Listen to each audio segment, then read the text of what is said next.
Ao vivo com a minha super gata. Cadê vovó Mara? Cadê vovó Mara? Cadê vovó Mara? Cadê vovó Mara? Vem participar, Mara. Vem participar, Mara. Chegou a vovó Mara. Maiara e Maraísa. Esse nome aí, Mara. Lembra Agora sempre a Maiara Maraísa.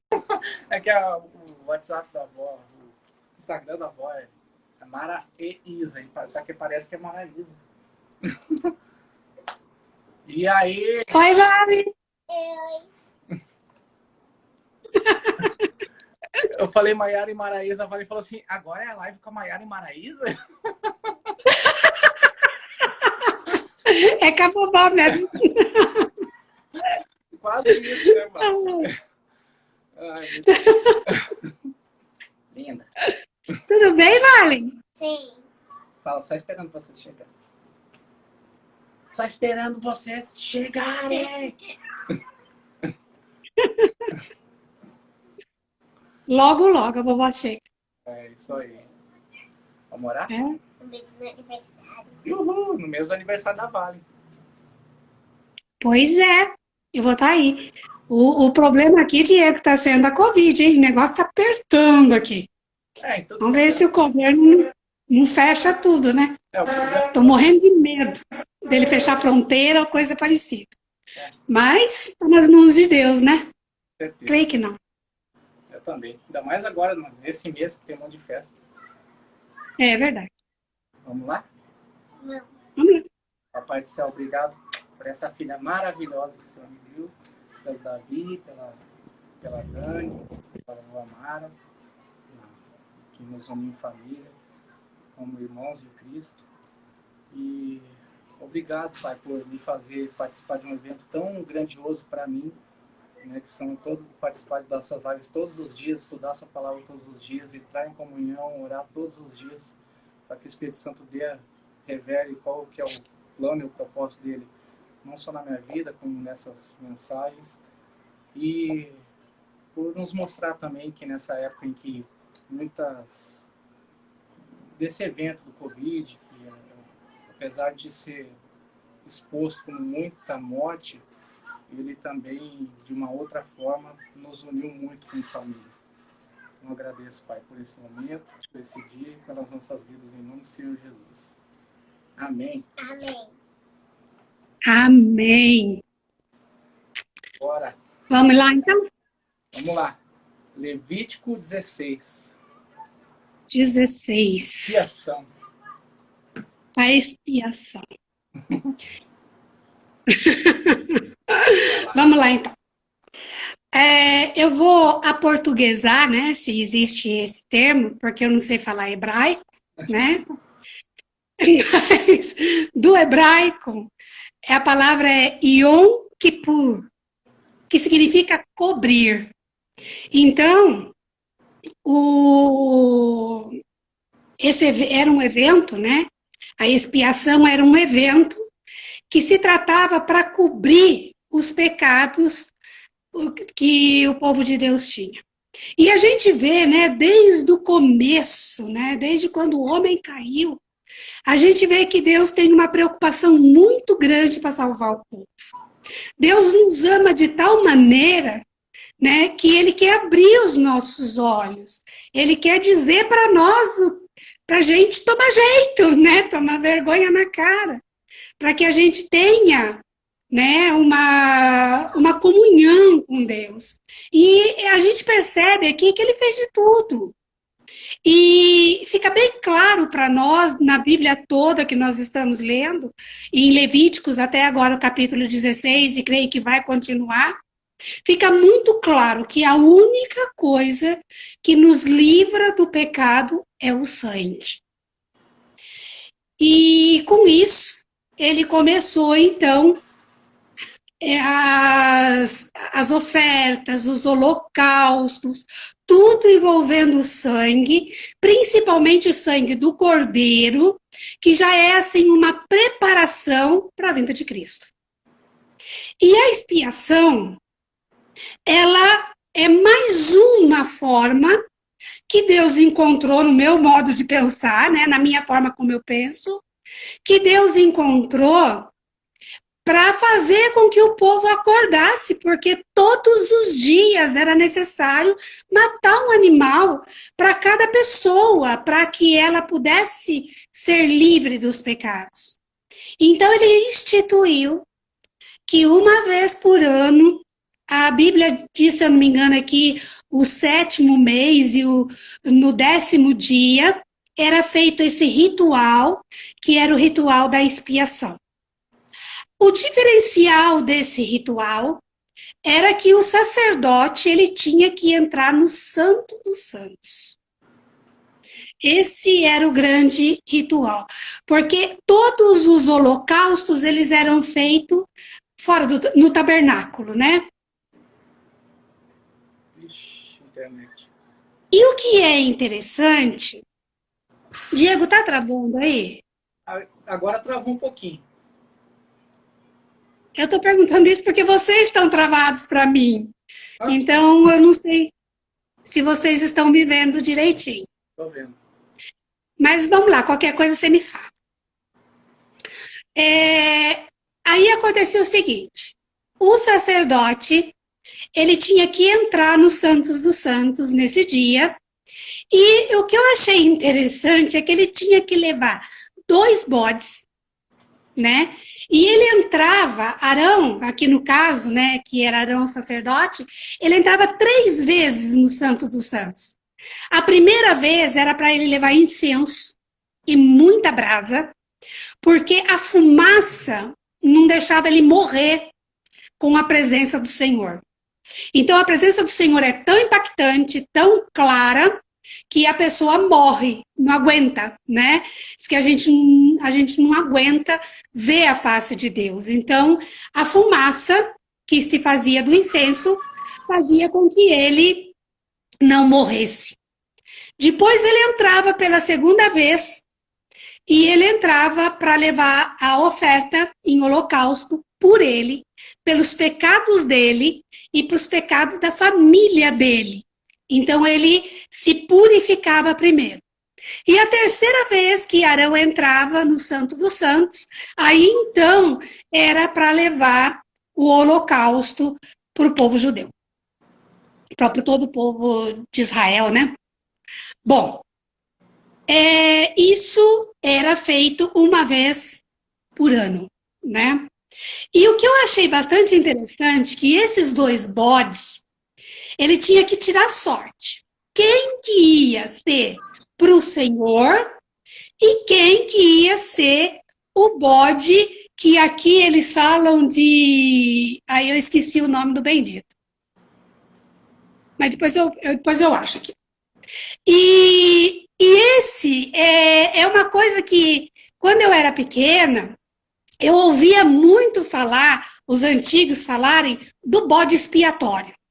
Ah, fulano é um bode expiatório. Então, o que era isso? Era ele que levava a culpa, né? Era ele que levava a culpa de tudo. E só agora eu entendo da onde que saiu essa expressão bode expiatório. Exatamente desse bode, né? Porque esse bode, ele recebia todos os pecados, né? Um era oferecido ao Senhor em holocausto, e o outro recebia todos os pecados dos povos e, pum, mandavam ele para o deserto. Mandavam ele para bem longe.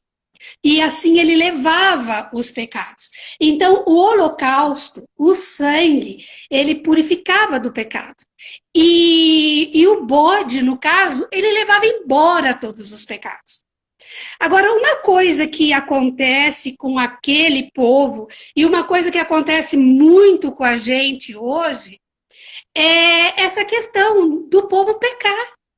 Então, eu quero viver uma vida com Deus, mas eu não quero deixar as mazelas aí da vida, né? Eu não quero deixar aquilo que a vida me dá, de que eu acho que é bom, né? Então, eu não quero perder as baladas, não quero perder a bebida, eu não quero perder o jogo, enfim. Eu quero ser de Deus, mas eu quero também participar do mundo que me oferece coisas boas. né? E eu acabo pecando novamente, e a gente acaba pecando, pecando, e a gente vê aqui que o povo não tinha jeito, né? O povo não se emendava, o povo não parava de pecar. E uma outra coisa também é que o dia dessa expiação, ele era feito, né, para simbolizar a humildade, porque a humildade perante, né, o Senhor. Então, era o povo de Deus dizendo que necessitava de um perdão contínuo e o único que realmente poderia perdoar era o Senhor. Então, essa questão é bode emissário, lembrei o nome do bode, né? Eu peguei o bode expiatório, mas é o bode emissário, porque ele levava, né, era o carteiro, né, que levava para bem longe o pecado do povo, né? E então, o dia da expiação, ela envolvia muita humildade e confissão de pecados. E, né, como eu disse, afirmando que só o Senhor poderia remover todos os pecados. Agora, o que o povo não entende, né, não entendia, é que ele voltava ao pecado. Então, era todos os dias o holocausto, todos os dias um bichinho lá morrendo pelos pecados, todos os dias, uma vez por ano, tinha que ter expiação, inclusive para o sacerdote. Então, assim, era muito difícil para o povo, como é até hoje. Mas o mais importante de tudo isso, Diego, eu quero ler, porque não tem como eu falar, eu tenho que ler. Porque mais importante do que toda essa expiação, do que toda essa parnafalhada toda que Efésios tem para livrar o pessoal do pecado, o que nós temos que entender que quando nós chegarmos perante a Cristo, nós temos que estar com as mãos sujas de sangue do Senhor, sangue de Jesus Cristo. Então, a gente tem que entender muito bem e ter dentro de nós um temor muito grande pela obra da cruz. Porque a obra da cruz, ela veio realmente nos livrar de todo pecado, mas o dia da nossa expiação ficou pior, sabia? Ficou pior, porque agora é todos os dias o dia da expiação. Porque é todos os dias que eu tenho que me vigiar, que eu tenho que cuidar para que eu não peque. Para que eu não faça algo que Deus não goste. Então, tem coisas que quando Cristo veio, ele não trouxe alívio do Novo Testamento, não. Pelo contrário, né? Foi até uma carga a mais. Uma das coisas que eu acho que ficou assim bem mais pesado é a questão do adultério, né? De primeiro você adulterar era você sair com uma mulher que não fosse a sua esposa.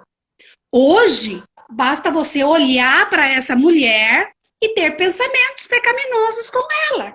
Isso já é um adultério. Então, veja, não ficou mais fácil, né? Então, a gente tem que se policiar muito. E a pergunta que eu deixo é, será que eu fico sem pecar? Será que eu consigo ficar meia hora sem pecar? Eu posso. Eu posso. Assistindo essa live, eu não estou pecando. Não é? Eu fico meia hora aqui sem pecar. Então, eu posso ficar sem pecar. E se eu posso ficar meia hora, eu posso ficar uma hora. Se eu tiver o meu autodomínio e conhecer a vontade do Senhor na minha vida e ter fé e acreditar na obra da cruz, eu posso ficar o dia inteiro sem pecar. Mas para isso, eu tenho que ter sempre, né, como a própria Bíblia diz, eu tenho que estar sempre orando e vigiando, para que eu não seja enganada, para que eu não seja ludibriada e para que eu possa estar sempre em contato com o Senhor. E o autor de Hebreus foi assim, perfeito. Eu quero ler.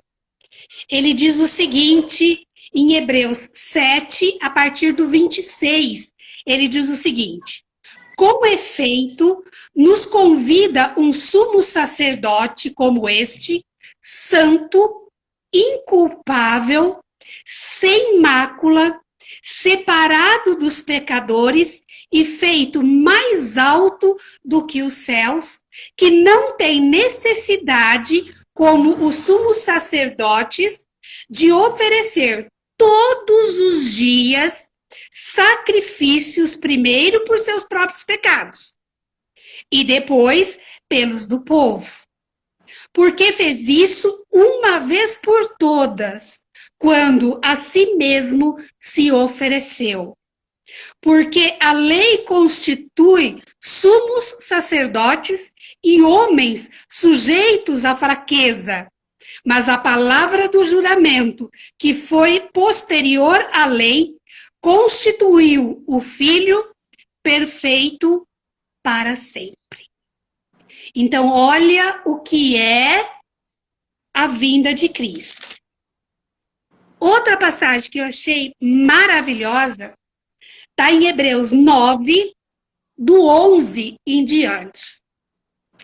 Ele diz assim, que fala sobre o sacrifício de Cristo, que é perfeito e que se não precisa ser feito mais porque ele é eficaz. Olha só. Quando, porém, veio Cristo como sumo sacerdote dos bens já realizados, mediante o maior e mais perfeito tabernáculo, não feito por mãos, quer dizer, não desta criação. Não por meio de sangue de bodes e de bezerros, mas pelo seu próprio sangue, entrou no Santo dos Santos, uma vez por todas, tendo obtido eterna redenção. Portanto, se o sangue de bodes ou de touros, ou as cinzas de uma novilha é aspergido sobre os contaminados, os santificam, quanto à purificação da carne, quanto mais o sangue de Cristo, que pelo Espírito Eterno a si mesmo se ofereceu, sem mácula a Deus, purificará a nossa consciência de obras mortas para servirmos ao Deus vivo. Maravilhoso, né? E para fechar, Hebreus também, 10, a partir do 11, ele diz assim: ora, todo sacerdote se apresenta dia após dia, a exercer o serviço sagrado e a oferecer, muitas vezes, os mesmos sacrifícios que nunca, jamais podem remover pecados. Jesus, porém, tendo oferecido para sempre um único sacrifício pelos pecados, assentou-se à destra de Deus, aguardando daí em diante até que os seus inimigos sejam postos por estrado dos seus pés. Porque uma única oferta aperfeiçoou para sempre quantos estão sendo santificados. E disto nos dá testemunho também o Espírito Santo, porquanto após te ter dito. Então, é maravilhoso, né? A obra que Jesus fez na cruz. Cada vez que eu li esses 3 versículos de Efésios, agora estudando um pouquinho aqui para Efésios 16, a gente sente, né? a gente sente o amor de Deus pelo seu povo, o quanto que Deus quer que nós sejamos salvos, o quanto que o povo dele é importante para ele, e a única coisa que nós temos que fazer é aceitar Jesus, aceitar a obra da cruz e nos vigiar para a gente obedecer. A única coisa que Deus pede para nós, obedecer. Então eu acho que nesse capítulo 16 fica essa lição de que a gente, né, se vigie e que a gente honre ao nosso Pai, fazendo aquilo que é de vontade de Deus para a nossa vida, para quando chegar a volta do Senhor, Ele possa ver que nós temos na nossa mão, verdadeiramente dizendo, o sangue de Cristo, e que nós levamos a sério essa questão da vinda de Cristo, do que Cristo fez por nós, que nós saibamos agradecer a cada segundo da nossa vida o que Jesus fez na cruz por nós. Então eu acho que é isso que eu tinha que dizer hoje do capítulo 16 de Levíticos. Amém? Amém. Vai falar. Muito bom. Vamos lá. Levítico 16.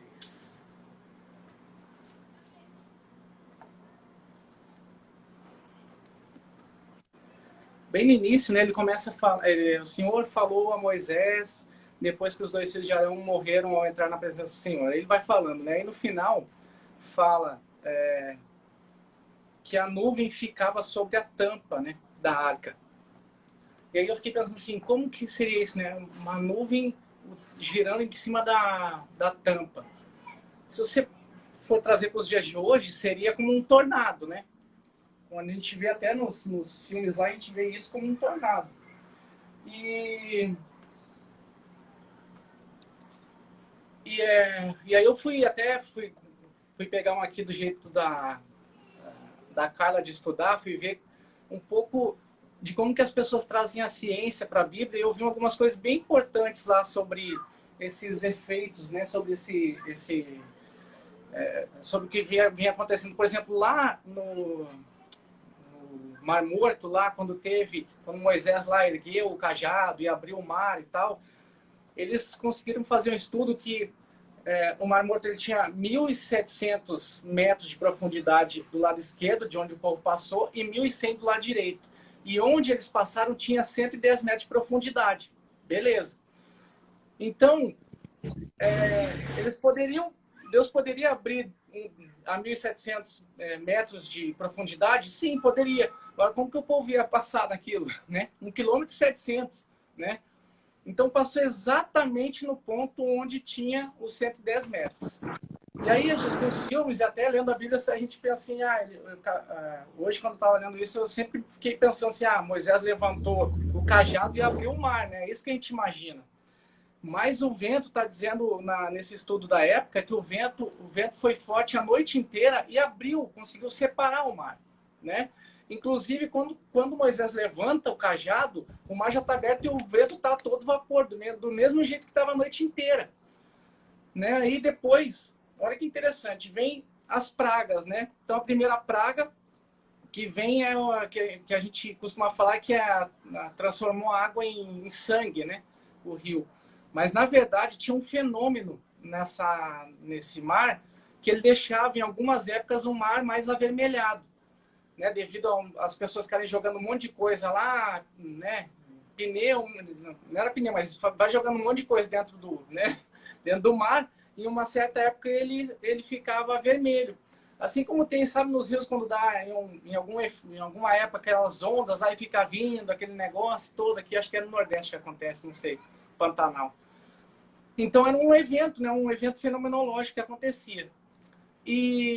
Só que qual que foi o tchan ali, né? Foi um evento desse, só que foi no tempo inteiro que Deus determinou, né? Só que esse evento já acontecia lá na região. E aí o que que foi? Como ele ficou mais tempo do que o normal, porque ele ficava lá, sei lá, 1, 2 dias. Ele ficou mais tempo, ficou uma semana. Aí o que que aconteceu? Os peixes começaram a morrer, né? Não tinha oxigênio por causa desse fenômeno. E aí as rãs saem, né? O mar começa a ficar bom e as rãs saem, porque elas iam morrer, começa a sair tudo que é rã, que é a segunda praga. Aí nisso o mar tá lá voltando todo, fica, né, com a água normal de novo, que era a volta, né, o fenômeno passava e voltava a ficar normal. Quando volta, as rãs voltam para o mar. E aí vem as moscas por causa dos peixes que estavam mortos em tudo que era canto. Por isso que talvez os egípcios tenham demorado tanto, né, a acreditar nos fenômenos, né? Pode ver, até alguns hebreus mesmo demoraram para acreditar, alguns ficaram lá, falaram assim, isso aí não é coisa de Deus mesmo, né? Então pode ser que seja por isso, um fenômeno atrás do outro, que eles estavam acostumados, né, a ter no dia a dia, e foi vendo assim, mas isso aí é porque tá cheio de peixe morto, isso aí é porque o mar estava assim, aí a rã saiu. Então vai saindo um fenômeno atrás do outro, pode ser que seja por isso que eles não tenham tomado esse choque, que quando a gente vê assim, lê, a gente fala assim, não é possível que eu não tenha acreditado que isso era uma coisa de Deus, né? Só que aí eu fiquei pensando assim, caramba, né? Olha só, são eventos naturais, né? Então as primeiras pragas foram, né, eventos naturais, mas que foram fenomenológicos, né? Alguma coisa assim extraordinária, que a gente não está acostumado, a gente vê, sabe que pode acontecer, mas é uma coisa que a gente vê assim, nossa, como assim, né? Por exemplo, o Covid é uma gripe. Tá, todo mundo está acostumado a ter gripe e ver, né? Enfim, mas assim, como uma gripe que está matando tanta gente, que não pode sair para a rua. Então, né, é como se fosse um fenômeno, né? Um evento fenomenológico e que tanto os cristãos como não os cristãos podem acreditar que é coisa de Deus ou que não seja coisa de Deus, né? Mas vendo esses eventos mais científicos, né, e de acordo com o que estava lá na época, eu fiquei pensando assim, nossa, eu creio sim que Deus está por trás disso, né? Não dizendo assim, eu quero que, né, aconteça isso, que morram tal pessoas, até porque se a gente colocar na balança, né, morrem mais pessoas em homicídio do que vem morrendo por dia no Covid, né? Morre muito mais gente no trânsito do que nisso. Então, se deixar no Covid, é melhor que o povo morre menos do que do jeito que estava. Então, é positivo. A questão é que se ficar desse jeito, todo mundo quebra, não tem dinheiro para nada, né? E a economia gera outros problemas, mas tem menos homicídio, né? Menos tráfico de drogas, menos... Enfim, uma série de coisas. Então, tem um outro lado positivo. Mas o que eu mais vejo de positivo nisso para nós aqui, é que nos uniu muito, né? Porque você em algum momento você não teve mais a possibilidade de sair, você teve que ficar em casa. E aí, se você não tem comunhão com a sua família, não está unido, você estranha, né? Está todo mundo junto, se irrita, né? Para nós aqui foi melhor, a gente se uniu muito mais, né? O meu casamento ficou muito melhor. Só que eu também vi muita gente se divorciando, né? Muita gente, muita, né? Aí a Dani até falou assim, um monte de gente conhecida aí na televisão e tal, mas ela falou assim, mas é um povo que está acostumado a viajar, né? E se vê de vez em quando, faz show em tudo que é canto, aí quando fica preso em casa o tempo inteiro, mas casamento é o quê? Né? Casamento, você ficar viajando o tempo inteiro, chegar em casa e não tá afim de ficar ali? Então não é casamento, né? Essa foi uma parte. Aí depois vem toda... deixa eu pegar. Aí voltando a essa primeira parte, o Senhor falou com Moisés depois que os 2 filhos de Arão morreram, ao entrar na presença do Senhor. Disse o Senhor a Moisés, avise seu irmão Arão que não entre quando bem entender no lugar santíssimo, atrás da cortina interna. Se o fizer, morrerá. Ali fica, E ele continua. Aí eu fiquei pensando tentando me colocar dentro desse texto, e é mais ou menos assim, os filhos tinham acabado de morrer. Aí Deus vem e dá uma palavra dessa, né? Né? Parece assim, não tem compaixão, mas é a mesma coisa que a gente vê assim, eu fiquei me colocando assim, quantas vezes eu não vi uma criança jogada no chão no shopping? Quantas? Deita aqui um pouquinho. Deita aqui. Dormiu. Quantas vezes... Quantas vezes eu não vi uma criança jogada no chão? Quantas? E eu não falei assim, ai, mas das duas, uma, ou tá merecendo uma palmada, ou os pais são uns frouxos, né? Quantas vezes? Né? Você fica mais com raiva dos pais do que da criança. Você fala assim, mas é um frouxo, né? De não ir ali, ó, tá pensando o quê? Que é você que manda aqui? Né? Então, é mais ou menos esse que eu imaginei que fosse o sentimento de Deus, né? Pô, eu falei para não entrar. Você sabia. Você é ungido, você é escolhido. Eles sabiam que não podia. Como é que você deixa eles entrarem assim, se embebedar e fazer o que eles quiserem? Que história é essa? Quem que manda aqui? Foi mais ou menos essa mensagem que eu vi, né? De Deus com Arão, que é o mesmo sentimento que a gente tem. A gente é feito em mais semelhança, né? Que a gente tem no dia a dia. Aí depois, para terminar, e depois vem toda essa parte, né? Toda a lei lá, que é pesada e tal. E aí, no final, né? No 10º dia, vocês se humilharão. E aqui entra isso, para se humilhar, né? No sábado, então, e ele cita 2 vezes. Um sábado de descanso absoluto, no qual se humilharão. Né? 2 vezes. Então, era bem forte que Deus quis dizer aqui. E para se humilhar, né, a gente não tem outra forma que não seja abrindo o coração. Se a gente segurar o coração, você não consegue se humilhar, né? Você tem que se abrir. Falar assim, não, tem razão, eu vou olhar com o coração. Se tentar enxergar de qualquer outra lente, você não consegue se humilhar. E aí, vindo para o coração, eu fiquei estudando da seguinte forma. Bom, Deus tentou se aproximar de forma muito direta 3 vezes na Bíblia que eu vi. Primeiro com Abrão, né, que se tornou Abraão. Aí depois ele volta para tentar o relacionamento com o povo de novo através de Moisés. E depois ele vem com Jesus Cristo e aí fim essa história e fica termina com Jesus e Espírito Santo. Mas aí com Moisés, então, que é o que a gente lê nesse livro, que é o escritor desse livro, inclusive, né, de Levítico, a gente está falando do povo do Egito, né? Da saída do povo do Egito. E no Egito tinha a tal da mumificação lá nas pirâmides. Mumificação lá que eles chamavam lá dos reis, lá esqueci o nome que eles classificavam. E olha que interessante como que era feita a mumificação. Eles retiravam todos os órgãos do corpo, todos, inclusive o cérebro, tudo. Tirava tudo, deixava só os ossos lá e tal. E lacrava o corpo com o coração. Só deixava o coração. Você sabia disso? Não. O único órgão que fica lá na tumba com eles é o coração. Mais nada que ficava, né? Que eles não fazem mais isso. O único que ficava é o coração. E por que ficava o coração? Porque para eles o coração era o órgão mais importante. Então, no dia do juízo final deles, eles precisariam estar com o coração presente para eles conseguirem responder. Olha só! E aí vem o primeiro mandamento depois, que é o quê? Amar a Deus de todo o seu coração. Né? Coração.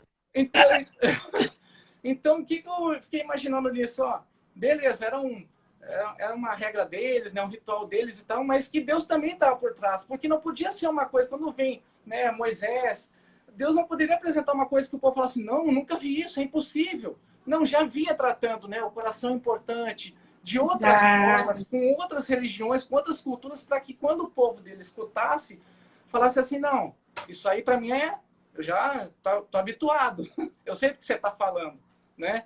Para entender, que senão fica uma coisa muito longe, a pessoa, isso é impossível para mim, nunca vi, nem sei como fazer esse negócio. E aí, no final, depois, só para acabar, que você citou lá, eu nem ia falar isso, mas como eu escrevi, você falou lá do bode expiatório, eu vou trazer uma igual você aqui.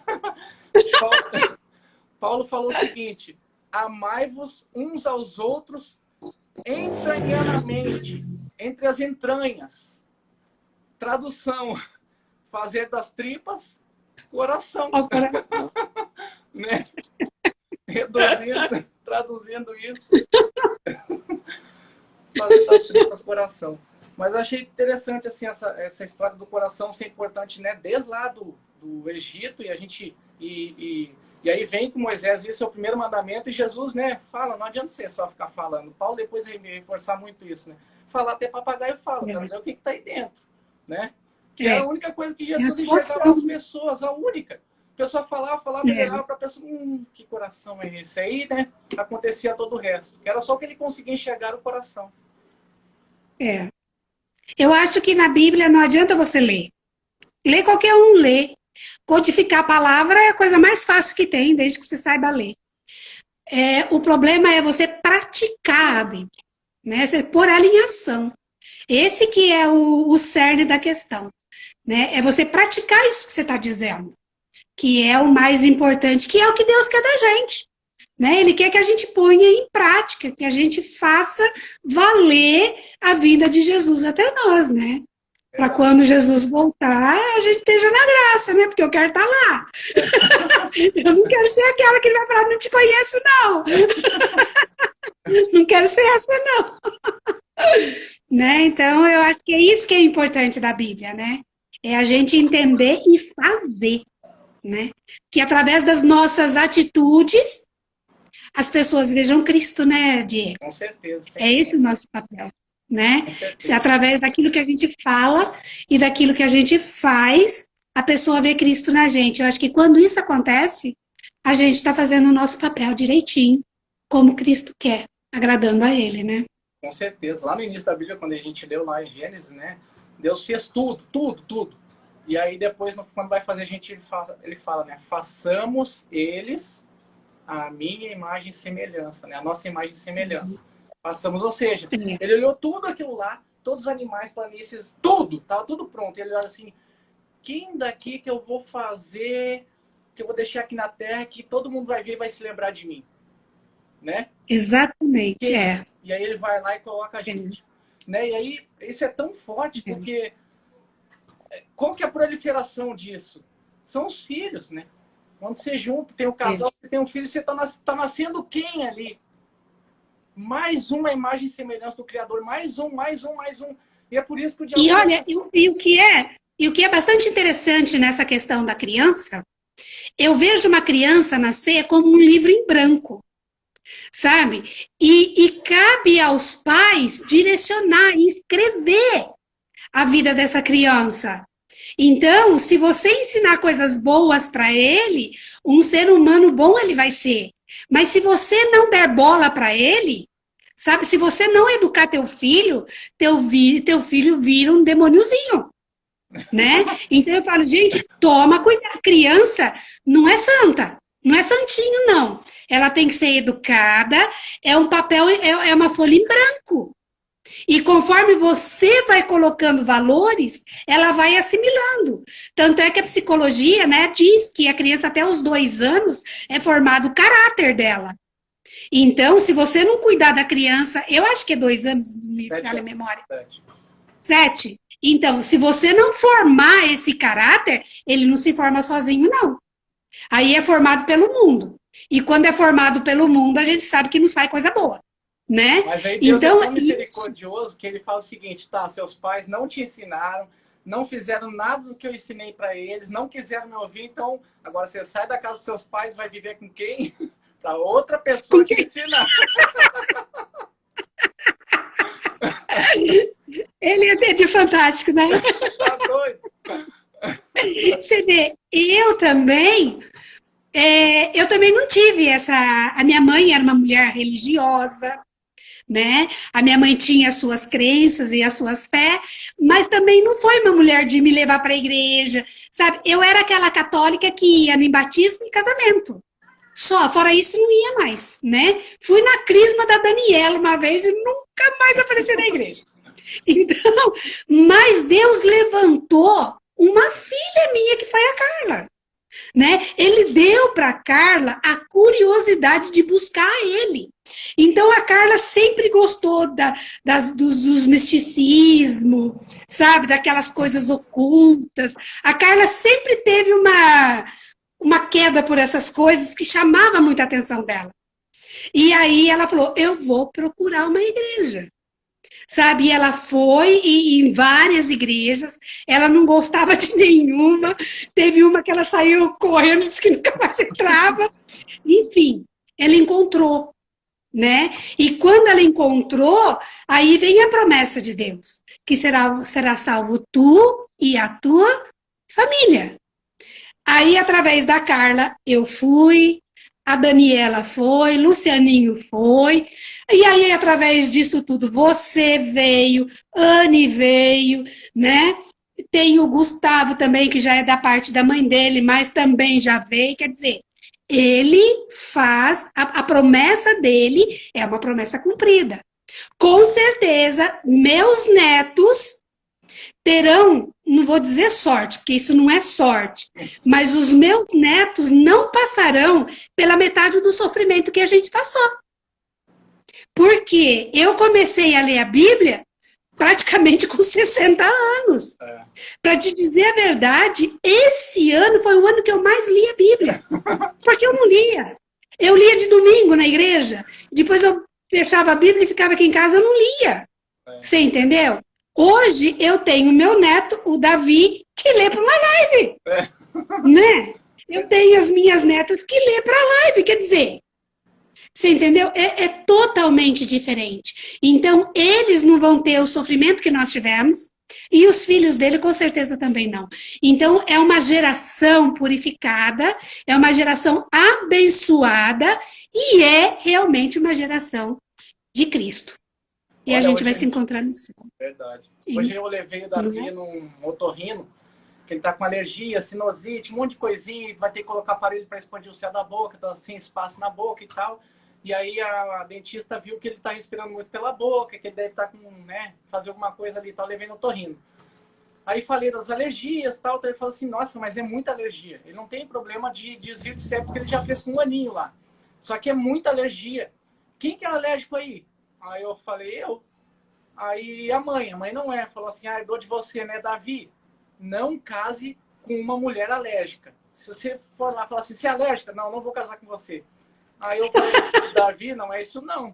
Não caso com uma mulher que não é crente, que não acredita em Deus, não tem nada a ver com isso. Não acredita nessa besteira, não. Mas, ó, não puxou da Dani, mas puxou da avó, né? Pode ser. Porque a minha alergia também é muito complicada. Pode ser. Bastante complicada. Então, tá tudo em casa. Mas, se o natural vencer a gente, o sobrenatural tira. Não tem problema, não. Tira. Tira sim. Essa alergia a gente entrega para Deus e Ele já levou, né? Eu posso sentir as gripes, a dor de cabeça, o nariz escorrendo, a dificuldade de respirar. Mas doente eu não sou. Então, é isso aí. Mas doente eu não sou. Muito bem. Você finaliza aí, Mari? Finaliza, sim. Boa. Senhor Deus, meu Pai, eu te agradeço, Senhor, sou infinitamente grata, Pai, por tudo quanto o Senhor tem feito por nós. Sou infinitamente grata, Senhor, pelo seu Filho ter vindo aqui na terra e o Senhor ter nos dado essa misericórdia, Senhor, do Senhor nos ter lavado com o sangue de Jesus, que nós carregamos isso como herança, Senhor, porque nós somos seus filhos, nós cremos num Cristo que veio para nos salvar. Então, Senhor, muito obrigada, Pai, que as pessoas que veem essa live, que estão vendo agora, ou que vão ver essa live mais tarde, Senhor, que sejam abençoadas, que sejam tocadas pela obra da cruz de Jesus na nossa vida, para que a gente sinta essa gratidão, para que a gente procure cada vez mais, a cada dia mais, nos santificar, para a gente ser realmente imagem e semelhança do Senhor. Que o Espírito Santo de Deus nos faça transbordar o amor de Deus para com as pessoas, para que elas sintam o amor de Deus em nós, para que a gente possa fazer a nossa missão aqui na Terra. Obrigada, Senhor, por mais essa noite. Fique conosco, nos dê uma boa noite de sono, que Deus abençoe a todos e fiquem na paz do Senhor. E nós te pedimos e te agradecemos, Senhor, e te louvamos acima de qualquer coisa, em nome de Jesus. Amém, amém. E amém. Amém. Amém. Você orou pelo sono aqui, a Valen tá capotada. Deixa eu ver se dá pra... Capotou a judiação. Olha só. E o Davi, cadê? O Davi foi jogar bola. né? Ele teve uma gripe muito forte, aí hoje passou, aí ele quis jogar um pouquinho. Aí ele desceu. Mas É tá bom bom, que daí o suor também libera por a isso gripe, que eu né? falei, deixa ele lá, né, praticar um esporte e tal. Tá muito preso em casa e todas as aulas tudo online, enfim, estressa muito a criança isso, deixa ele tirar um pouco esse negócio. Mara, É verdade. beijão daqui a pouco, hein? Falta tão pouquinho. Se o governador inventar a moda, aí você pula um dia antes, pega o carro e vaza. Opa! Pode deixar. Tchau, Mara. Um beijão. Tchau. Tchau. Tchau.